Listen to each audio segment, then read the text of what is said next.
Microsoft recently announced a major shift for Windows. In their words, the operating system is evolving into your canvas for AI and agents.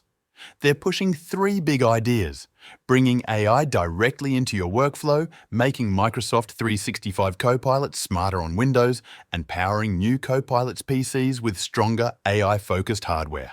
In short, Windows is becoming an agentic operating system, meaning your PC will soon start making decisions for you with built-in AI. But when Pavan Davuluri, Microsoft's head of Windows and devices, shared the news online, the reaction was anything but positive. Comments flooded in saying things like, "This is driving people to Mac and Linux. No one wants this. And you're just selling our data." And honestly, many everyday Windows users understand the frustration.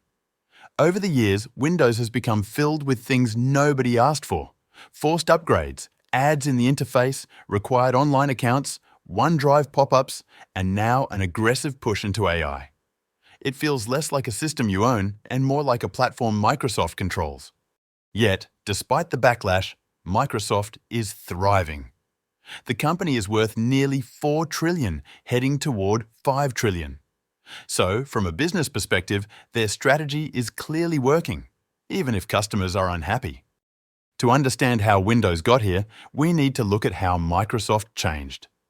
In the 90s, Bill Gates grew Windows by putting it everywhere. Once the OS dominated, Microsoft could set the rules of personal computing. Under current CEO Satya Nadella, that strategy evolved. Instead of focusing on Windows itself, Microsoft pivoted hard toward cloud services and recurring subscriptions, and it paid off enormously.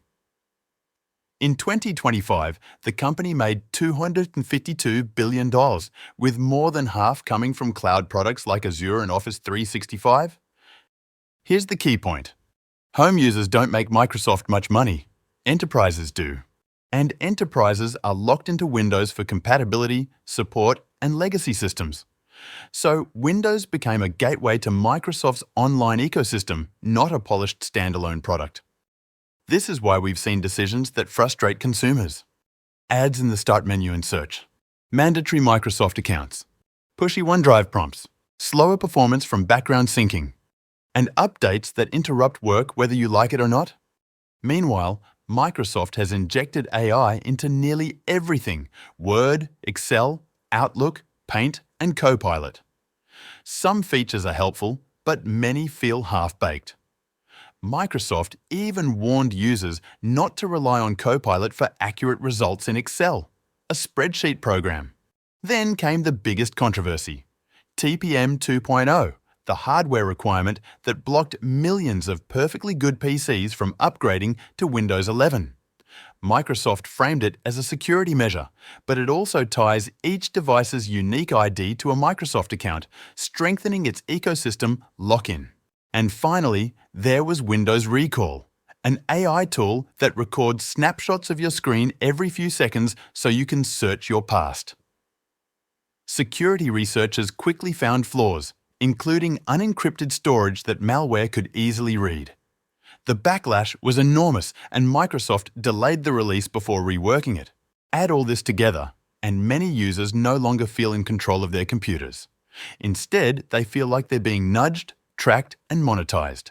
Because at the end of the day, Windows isn't really the product anymore. You are. This is why people are exploring alternatives. Linux is becoming more user-friendly. macOS offers simplicity and stability. Windows still dominates the market, but its share is slowly shrinking. Even Pavan Davuluri acknowledged the growing criticism, but many users remain skeptical that Microsoft will ever shift priorities away from revenue and back toward user experience. So what's next? Unless Microsoft changes direction, more people may leave Windows behind. The OS isn't dying anytime soon. Its legacy reach is too large, but trust is slipping. For longtime Windows users, this moment feels like a turning point. The operating system that once defined personal computing now feels cluttered with ads, restrictions, and AI tools nobody asked for. This is the story of how Windows went from a beloved platform to one of the most frustrating products in modern tech, and why Microsoft keeps pushing it in that direction.